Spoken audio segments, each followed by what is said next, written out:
Welcome to the Idiot's Guide to the Idiot. Oh, that's clever. I like that.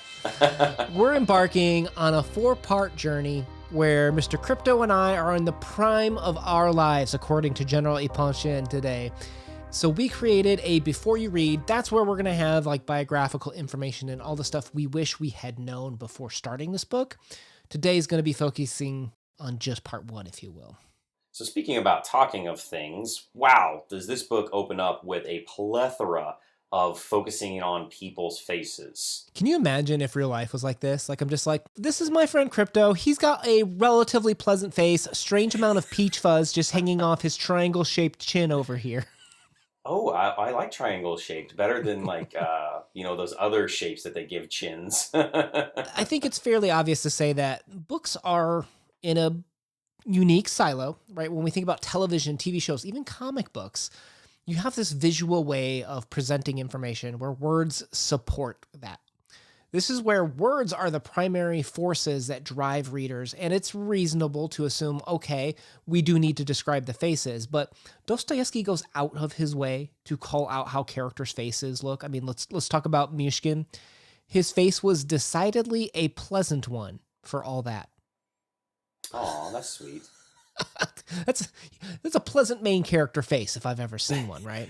Yeah. And Rogozhin, who we know is kind of questionable, like Rogo meaning horns, no symbolism there, right? Yeah, right. That's just.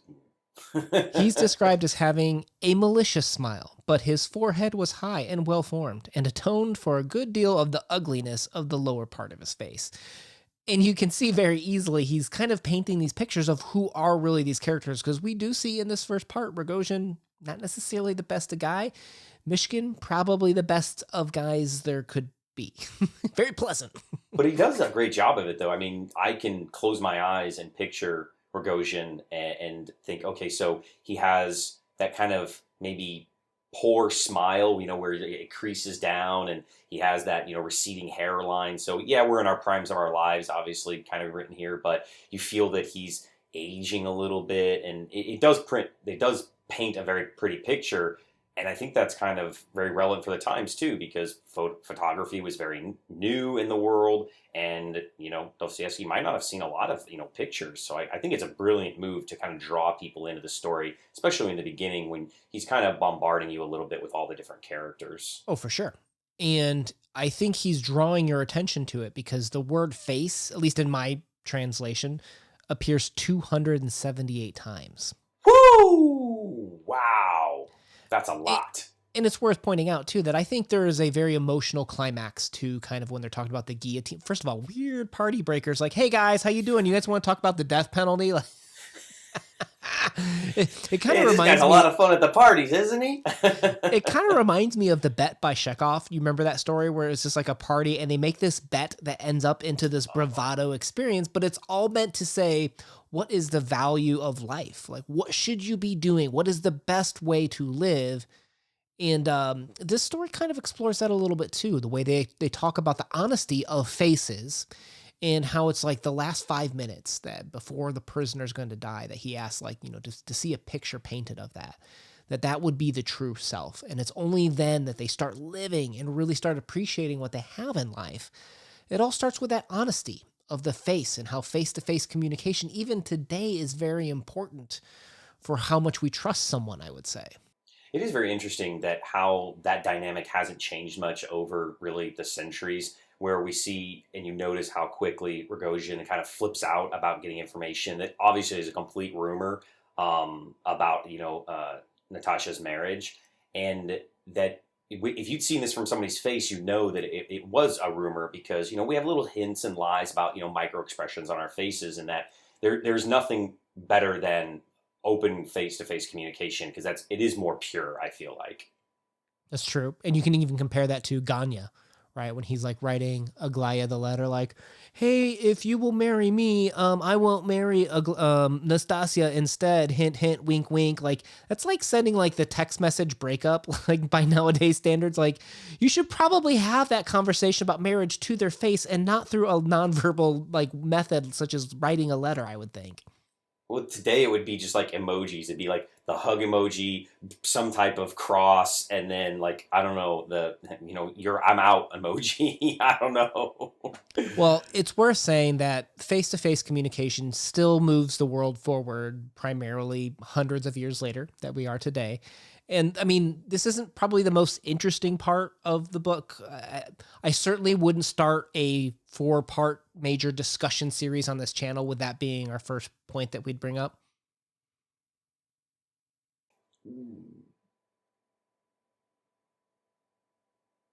Okay, but in all honesty, I think that this is done on purpose. I think that everybody sees Myshkin and as a con man, right? But he is truly being genuine. That is the real him, and I think that paints kind of the standard for our characterization and our growth of his character throughout the story. That he has an honest face. He just it's kind of that saying, "Oh, I just have one of those honest faces." He's got a pleasant face. His face is so pleasant. So we've already started kind of talking into what happens, right? This book opens up with Myshkin, with Lebedov, who's the gossip king, if you will, and that evil, unpleasant face Rogozhin on the train. And they're all talking about Hottie McBody, Nastasia, right? Like who's gonna, it's the Russian bachelorette of who's gonna marry this chick, right? It's so terrible. I mean, we laugh about it, but it's kind of like, ugh, a little bit cringy of these guys. And poor Myshkin, he doesn't know what he's getting into because he just kind of sat down and hasn't been in town. He doesn't know what's going on, and they just kind of start like going in, and he's like, okay. It kind of reminds me a little bit of the Christmas tree in a wedding story that we did by Dostoevsky. Like, there's something about Dostoevsky's view of marriage not being a symbol of love, but being a symbol of social mobility. I think he kind of paints that into his novels a little bit. Status symbol, they're not marrying for love. It's, I need that arm candy because it's super important for me to take her to a party and show her off, and it's going to help me move up. Yeah, I don't know much about Nastasia other than she must have body karate because everybody seems to be all about her. Now, body karate. We arrive at General Ipanchin's house in St. Petersburg. I'm having flashbacks to Anna Karenina with the Moscow St. Petersburg thing now. Now, the Ipanchins are more well-to-do, kind of upper class, and we just kind of say, "What's up? What's up, Jen?" Like, we're not here. We're here. We're here to hang out with your servants, talk to them about things like the death penalty. Weird icebreaker again. And then we're not asking you for anything. We're just introducing ourselves. And the general is like so excited. He's like, I'm getting you a job. You can live with my employee, Ganya, over here. Like, just gets hooked up as soon as he finds out that Myshkin's just a nice guy, that he has good intentions. Isn't that kind of warming, though, to your heart that you put good stuff out there and you're a good person and good things happen to you? I mean, and he's not schmoozing him. Like, he's not trying to just bum a place to crash. He's just generally a good person. And you want to do good things for good people, I feel like. Yeah, Myshkin won me over. I was a little annoyed with him at first, but he won me over with him being a good-intentioned guy. Agreed, because he's like, oh man, like, he's too goody two-shoe. Like, you just like, you want to smack, be like, no. All right, so Myshkin heads over with Ganya to his place afterwards, where we meet that, well, first we learn that Ganya is vying for both Aglaya and Nastasia. Aglaya on the DL, and Nastasia for that cash. Now, at Ganya's place, we meet the Volgian version of society, right? Like, they have tenants, corridors are more cramped, you've got people sharing rooms. These aren't destitute poor, but they are not as upper class and well-to-do as the Ipanchins, is kind of how I took them. They're a little bit of a foil to the Ipanchins, I would say. Yeah, agreed. I mean, if you can afford some type of housing in a tenement building, you're not destitute by any means. It's obviously not glamorous living like other people in the story, but it definitely shows that they are a cut above the others. And in the same way that General Panchin, like at this point, we're like, oh, he seems like a good guy, I would say. We meet a Volgin, General Volgin, who is literally the best storyteller I've ever heard. Like, this story about how he's on the train and the woman throws a cigar out the window. So he throws her dog out the window. Oh, I was rolling at that one. Absolutely hysterical. But we also learn everything he says is literally a lie. Like, the man cannot tell the truth, it seems. He is entertaining, though. I mean, he's that one friend you want at a party. Do you think that this is a little bit of kind of Dostoevsky of making fun of himself? That's how I kind of took it. In what sense? That he is crafting this story, and you aren't to know what is believable or what is kind of exaggerated. Yeah, I could see that. I could see that. To me, it was sometimes we lie to cover up things. Sometimes it's to advance our position. I could not figure out in this part one, what was Evulgen's MO, right? Like, they give you these hints like, well, don't give him money. But I'm like, well, is he just bad with money? Like, it's kind of like Dostoevsky gets people. We talk about how he's the best character development author of all time. This is the character that's kind of like the Marmalade off, I think, of Crime and Punishment. We see Yeah. we see a version of him now. You may see him open up over time, where we'll learn more about what he really is all about as we go through this. Oh, you dropped me some foreshadowing? Because I kind of think of like Evulgen, is he doing this to cover up his own inadequacies? Now you got me thinking. It could be. I was very vague on purpose on this. But enter dramatically, as if there's any other way to enter a Dostoevsky novel, Nastasia, who then throws her coat on Myshkin. Yeah, she throws her coat on him, and then she's like, introduce me, like thinking like he's a servant, and then he does introduce her. Well, now, do you think it's because he is just like, oh, okay, she made a mistake because I'm a good guy? Or do you think he was so flabbergasted by her? Because I feel like he almost falls in love with her immediately. Myshkin is, to me, a no skin off my back type person. Like, he's outside of social norms. Like in no way him. you can't offend him by social standards, right? Because he does talk to these servants about the death penalty and doesn't wait where he's supposed to. Because he's just saying hi and not like asking for things. Like, he literally exists outside of social standards. So social pressures aren't something you can punish him with. He can't be punished with being the lowly servant because he doesn't care about those things. Oh man, that's got me thinking of like, is this one of the major lessons that I needed to learn from this book? Wouldn't that be nice to just be able to throw off social norms like that? I'd like to turn it on and off. You know what I mean? Like, at parties, you kind of want them on, but then like when someone starts doing something rude, you're like, okay, let's turn this off. Yeah, I guess you do kind of need it. I mean, there is a point of in real life, I don't think this would work. Meaning specifically like Myshkin, I don't think his character could survive in a capitalistic American society in 2022. Well, maybe Dostoevsky's making us question what would a perfect being be like. I don't know. We're getting ahead of ourselves here. Oh, yeah. I don't know. It's good, right, though, right? I mean, it makes you think so much. Oh, this is a great book. Great book. Rogozhin and Lebedev enter, and they're playing, the Russian bachelorette still, basically. And, Rogozhin's like, I'm going to make it rain cash, just so you know. I'm going to make that dowry just flow here. Party comes to a close. Imagine these guys walking in with the slow walk, and like they have the top hats and the cane, and it just like the smoke blows, and they're just like $1 bills. Like, that's what I imagine these guys doing. They're so ridiculous. Ugh, I love to hate them. They would be total music video background characters, I think. They'd be okay, really good. All right, so party comes to a close when Myshkin steps in between, Ganya getting a little heated to throw a punch, and he takes the punch instead. Myshkin retires to a room where he's upset, but then Ganya's like, can you please forgive me? He's like, okay. Just instant forgiveness, right? So yeah, that's his MO. So Kolya says, all right, you want to go to Nastasia's home? It's over here, right? And there we are still playing Russian Bachelorette, where we have Ganya, Fedorchenko, and Totsky all playing to say, what's the worst thing I've ever done? What kind of a game is this? This is like the 19th century Never Have I Ever, right? Like, we can, like, you could admit like the worst things that you've done, but here it's like, I don't know. We'll get into this discussion here. We're obviously very excited about this book. So everyone professes their love to Nastasia. No shock there, where she rejects everyone in terms of returning the money to Totsky, the pearls to General Panshin. And then that's when Rogozhin arrives with his 100K cash, if you will, to Nastasia. She throws the money into the fire and says, there you go, Ganya. Get it out. fist it with your bare hands. That's what my translation said. Up at this.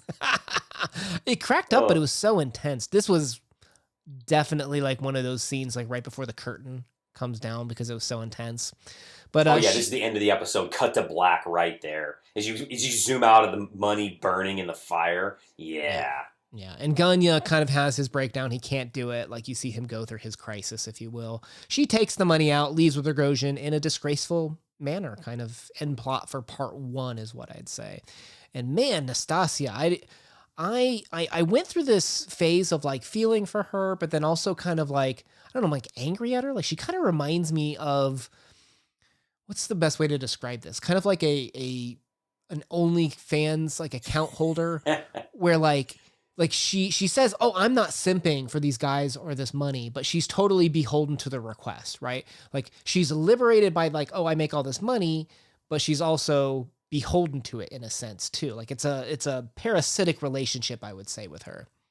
Well, Dostoevsky wrote her perfect. You definitely empathize with her, and right when you start to kind of feel bad for her, you have the rug pulled out underneath you and be like, oh, she does know what she's doing. She is totally manipulating all of these men to try to get the highest spot. And not to say that, I like your analogy better, not to say like she's a gold digger, but she definitely is manipulating the situation, I feel like.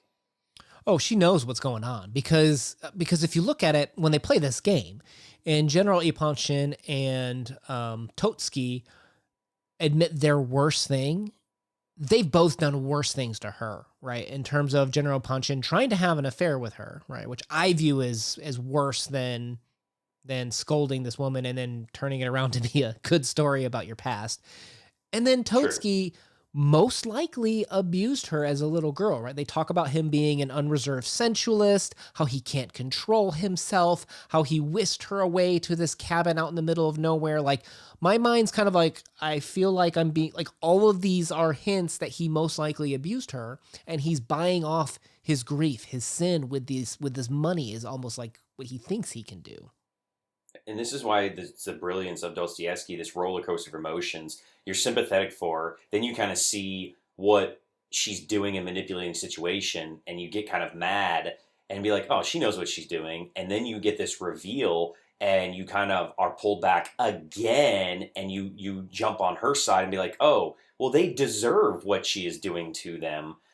It brought me back and forth. I'm like having this tug of war, in my heart, and what I feel is, I guess good or bad. I don't know. I've got a new name for this one. You ready for this one?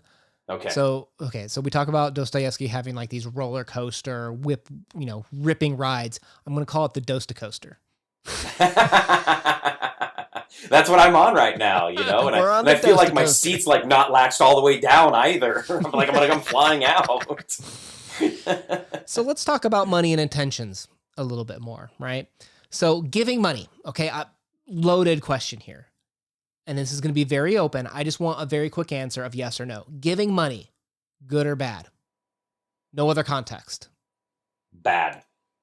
Oh, interesting. So let's talk about this, okay?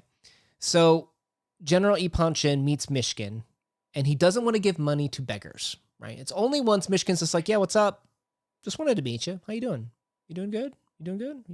My name's Myshkin. Did I tell you? Like, it's only once he comes like completely like a child, like not asking for anything. Only then does he want to just like hook him up with a job and set him up with a place to stay. Like it's that intention of giving with nothing in return. General Ipanshin giving money in that situation, good or bad?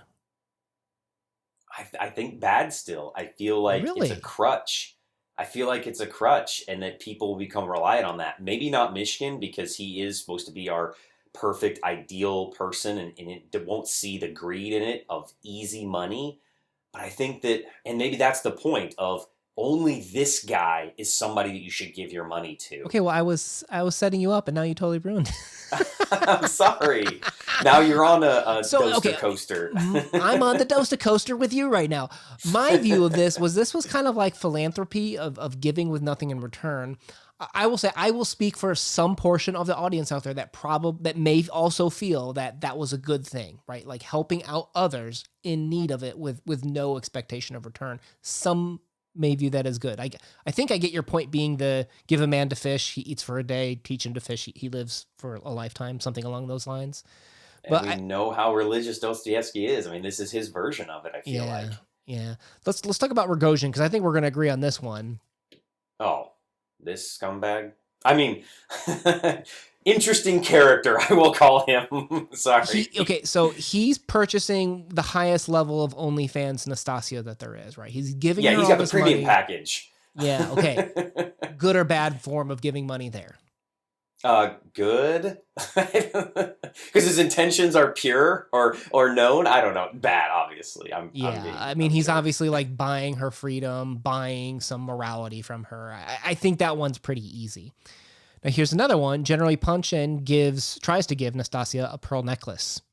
Good or bad? Bad. For the bad reasons. Same reason, right? Same. Okay. We're agreed on that one. Now, what about this one? General Punchin. Okay, after he's yelling at this woman on her deathbed and feels really guilty, he starts donating money to charity. I think it said in my translation, donating money to charity. Good or bad? Good. I that think one's good. Okay. If you're remorseful, I mean, if he's genuinely remorseful about this, you've grown as a person and a character, and you're like, I know that this isn't going to make up for the wrong that I've done, but I'm going to at least try. And that says something a lot about a person's character. Okay, finally, I think I got you now. I think I got you in my trap. Finally, I got you on the Dosta coaster.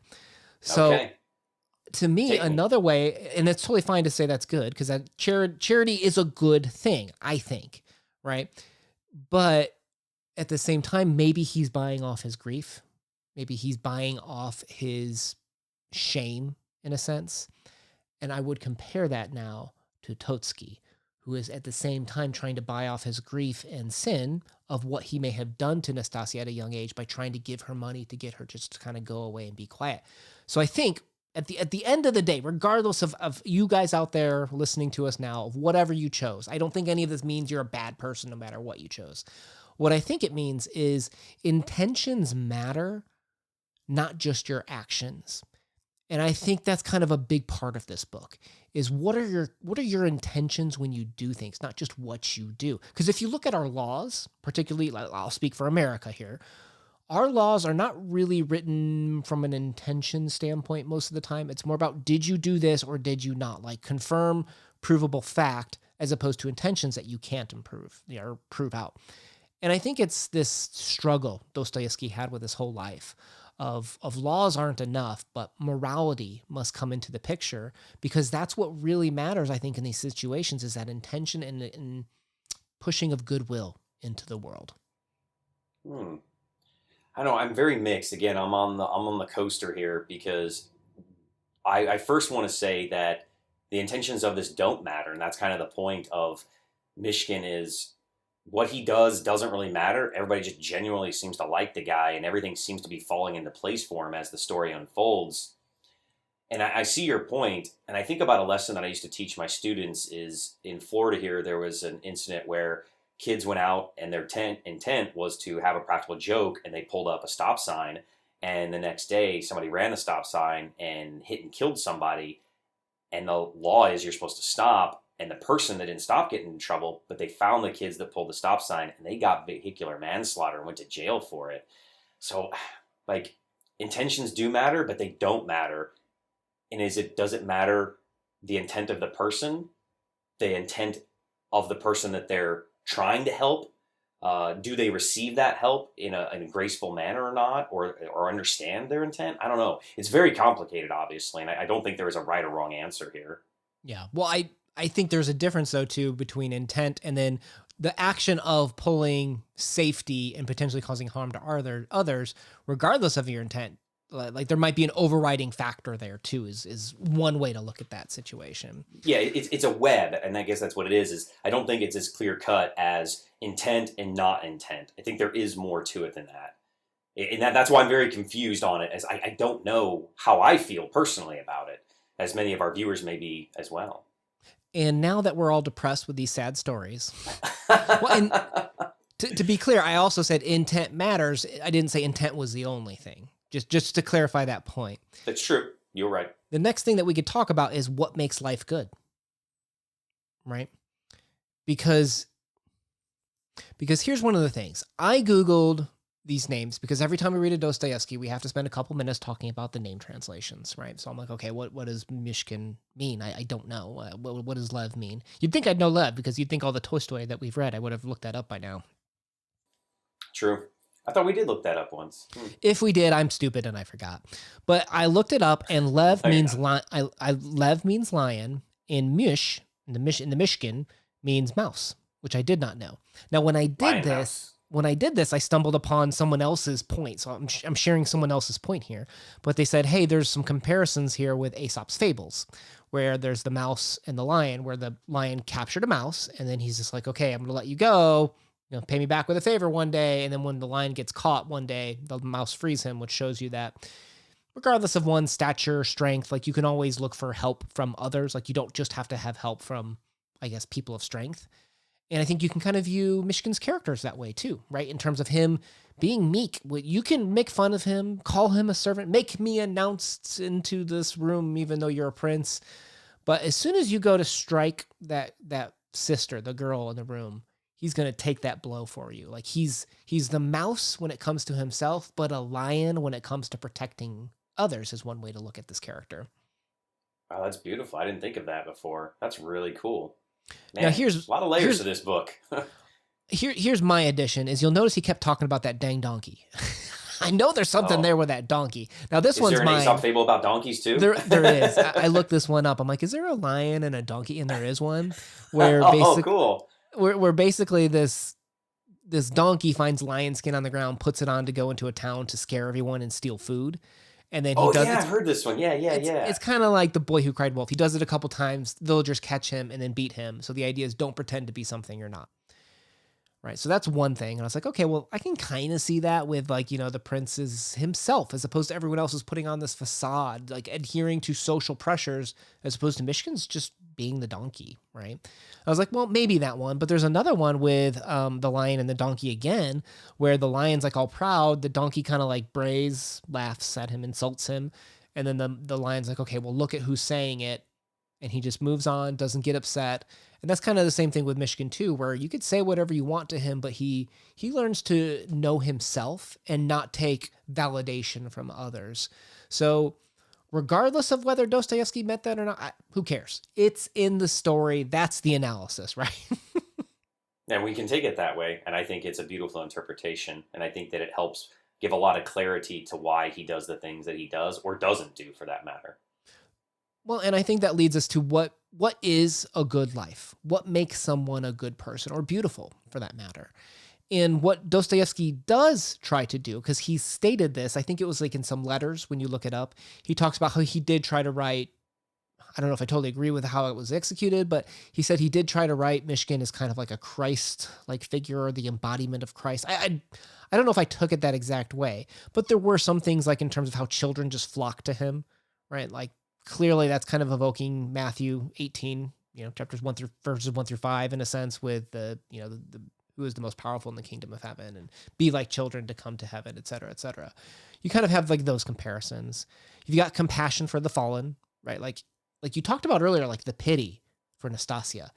Why does Myshkin just instantly just like, I will love you. Hey, let's get married. I love you. Like, it's almost like this pity where you saw Jesus would have pity for the fallen, the prostitutes, the people, the lepers. Mary Magdalene, sure. Yeah. You saw that compassion form of love, not romantic love, but compassion love is what you saw. And you see a lot of compassion love from Myshkin is what I would say. I think it depends on how his journey ends up. I haven't finished the novel, as we said. And once I do, maybe I can make a better comparison of that journey, the Christ journey to Myshkin. But right now, I don't know. It's there a little bit. I think it's hinted at, but I don't think it's a 1-for-1 for me. Well, you have things like he instantly forgives, just like children and just like Jesus. And he also gives with no expectation of return. So there's a lot of things there. But how do we take it, right? And here's the way I struggle with this goal And maybe this was the intent that Dostoevsky wanted me to ask these questions. Who knows? But do we take advantage of those that are just too dang nice, too kind? Those that we know won't fight back, do we push them because there is no retribution? And does that make us worse for that? Yeah, right. Isn't it kind of strange though that we sometimes pick on those people overtly more than others? I even did it earlier in this video, and I catch myself doing that. I called him a goody two shoes as a negative, as an insult. And like, why do we go out of our way to be mean to the nice people? And again, I don't know if that is a me thing, an American thing, a Florida thing. I don't know. But we do that a lot, right? We like to pull down the heroes. We like number one to be beat by the underdog. Yeah, poor Myshkin. But then, General Revulsion, he's hysterical, right? He gets away with these things that are considered charming because he's funny. It's something about that class clown that can just get away with so much more because he's funny, because he's charming, because he's fun to be around. And we excuse the questionable morality that the character sometimes does, maybe because, I don't know, do we want to see people fail? Is that something in humans? We've talked about it before, crab mentality, right? The idea that when someone starts to get above us in economic status, we try to pull them back down. There's something about seeing other people succeed is almost like taking away an opportunity from yourself. I don't know. There's something about us wanting to see others fail. We sometimes always look for the negative of things. And here are these characters. Are we trying to punish? Do we want Myshkin to fail? Is that why he's being set up so high? Do we want him to become like these others? Or do we want him to not manipulate, that's the wrong word. Do we want him to inspire the others to become better like he is? Man, this book's incredible, and I'm only, part one done. Wow. Yeah, wow. It's very interesting and very deep, and we will continue to explore all of these themes as we continue to go. I've got lots of other themes kind of lined up for what I know kind of lines up for the next few parts, but this idea of being a good person, and what does it bring you in life? And what does it mean to have good intentions is something that I think we need to stay honed in on. And again, there's lots more to talk about with like the plot structure and the rising and falling. We'll get more to that as we go through this. So all in due time, just part one. If you just started on this video and are having a great time, hit that like button. We'd really appreciate it. But also check out the playlist down below where you can make sure you check out that before you read video and follow along with us as we do a part-by-part discussion on The Idiot and what it means to us. I have been Una, and I appreciate your time today. We post videos every Monday and Thursday. Una out. Crypto here. Peace.